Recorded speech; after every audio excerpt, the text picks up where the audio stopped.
Hey, I'm Roland with Mobile Geeks, and as you can see, we have the Moto 360 right here. So that's the new, well, in Germany it's new, smartwatch from Motorola that has been out in the US since I think September last year. And I just managed to get it last week because it isn't really on sale in Germany or Europe so far because this device has only it's supposed to be coming out in the mid of, or was supposed to be coming out mid of October, but it isn't really available. So I just found a retailer really close to where I live, and they actually have this in store. So a short shout out to Medimax Berlin.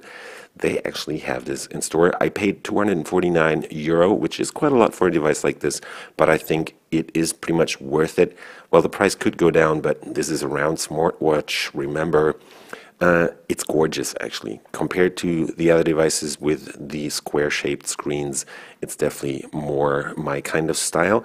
It isn't that big, at least for my huge arms, it's alright. So I'm just going to start by unboxing this, and as you can see, Motorola is really sticking to this round theme right here. So we have the 360 up here, situated in this container right in the middle. I'm just going to put it to the side for a second.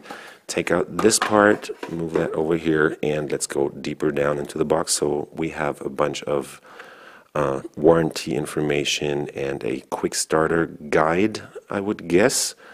Stuff that you never look at anyways. So this is the charging base. It is a G charger, so the Moto 360 definitely has wireless charging on the G standard.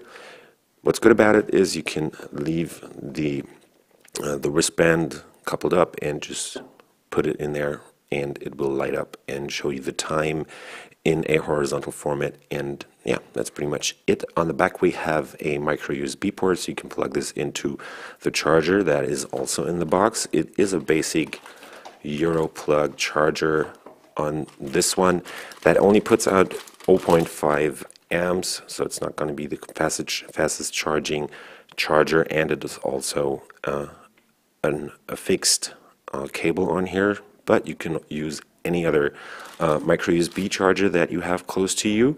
And the wireless charging part is cool in the way that you can use any charging base that supports Qi, like for example this one. This is a Mitrans W5000, so it's a 5000 milliamp hour battery pack, including a Qi charging base, and I just got this for, I think I paid like €9, and it came from Hong Kong, so definitely a nice thing to have because you can carry this around. You don't have to always keep this on you, and because you can use this without a micro USB cable, because if it's charged, it's wireless, so that's definitely neat.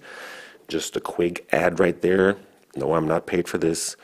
So here we have the Moto 360 itself. Let's just get off the cover foil, and this is a round smartwatch, and we have a IPS LCD screen on here running at a resolution of 320 horizontal and 290 pixels vertically, and vertically it's restricted to 290 because down here we have this bar where the display electronics, so the display driver is integrated right there, and the brightness sensor that regulates the brightness of the screen. The casing is fully made out of stainless steel, and I opted for the black version because I figured on this one the black bar down here wouldn't be so obvious as on the metal or the silver version that is fully not colored or anything. We have a leather wristband, 22 millimeter standard pins over here, so you can exchange this and put in pretty much any wristband that you like. We have a standard cuff down here, so nothing fancy like on the Samsung watches, on the earlier Samsung watches and the Gear S, for example. And yeah, it definitely has a nice style to it. I pretty much like the design. We have a button on the side, which is pretty practical because, as you could see, I could turn this on by just pressing the button. On the G Watch, for example, the first gen G Watch, there was no button, so you always had to put this in the charger to actually turn it on, which is, well, kind of lame actually. And yeah, there's pretty much no bezel on this. The screen looks really nice, and I'm just going to set it up for a second, and then we'll get back to this. Screen resolution isn't the highest because this is a 1.56-inch screen, I think, and yeah, pixel density could definitely be higher. We have a TI OMEP 3630 ARM Cortex A8 single-core SoC in here running at 1.2 gigahertz, and there's been some talk about the performance not being that great. I played around with this a bit, and when you're setting it up, it tends to stutter a bit, but after that, it actually doesn't show any performance issues or whatsoever. Let's just quickly open up the cuff for a second so I can show you what else is special about this besides the wireless charging, because in this base you have a heart frequency monitor integrated right there in the watch, which is pretty neat. The whole thing is just over 10 millimeters thick. I think it's just 10.5 or something. It doesn't really look that thick if you have kind of bigger arms. If you're a tiny guy and have small arms, or if you're a girl with smaller arms, this will definitely look kind of odd because it is a pretty big device. But I've seen some people wearing even bigger watches, so that's for my arms, which are pretty thick, that doesn't look too bad on me. We have 512 megabytes of RAM, before I forget, and we have 4 gigs of flash storage integrated right here, which is interesting, or getting interesting now, since Google has put out their latest update for Android Wear, and now they're supporting offline playback of music that you get through Google Music or the Google Play Store. And on this device, I haven't gotten the update yet, so I'm kind of disappointed on this. I have it on the G Watch already, but this one just doesn't want to update. So the integrated memory also gets used nowadays. So I'll set it up and give you a quick tour of Android Wear after the break. So here we have the 360 set up, and as you can see down there, actually while I did that, the update to the latest Android Wear version came in, but I'm just going to quickly show you around the interface for a second. So what's pretty practical is the button on the side, so you can turn this off and on again, because there are smartwatches like the LG G Watch first gen that don't have that button over there, so that's kind of, well, impractical. In this case, there is a button, and as you can see right here, it does have Google Now and Google Speech Recognition integrated. It starts a search if you just tell it what to search for, or you can also tell it to use a bunch of functions that are down here, so you can take notes and remind yourself of stuff and have the step counter, see how far you walk. There's navigation integration combined with the smartphone. There will also be all notifications that arrive on the smartphone, depending on the apps that are installed, will be pushed to the device. There is a ton of different watch faces for this. You can choose from the Moto app or from the Motorola app that comes with the smartwatch to set up different interfaces. Let's just go with Pilot right here.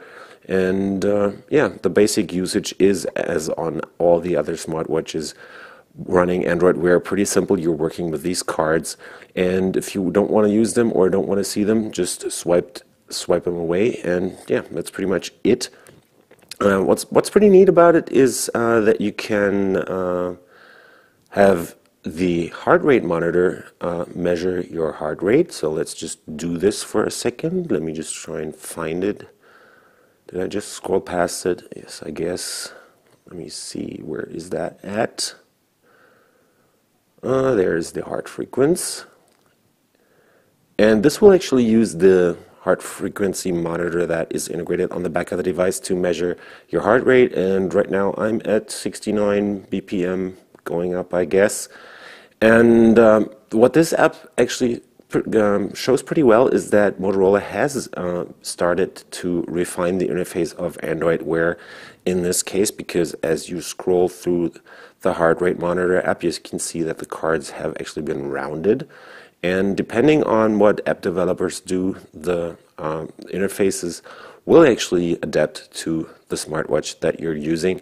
And let's just hope that Motorola and Google invest a bit more into this and figure out a way to actually have the interface look really nice on these round smartwatches, because there's also the LG G Watch R coming out with a round interface, and Samsung is supposed to be working on a bunch of devices like that too. So I'm just going to install the new system update because that is supposed to lengthen the battery life on the 360, and it also has support for Bluetooth headsets, because the 4 gigs of flash storage that are on these smartwatches haven't really been used in the last couple of months after they came out, because there was no software that really took advantage of that.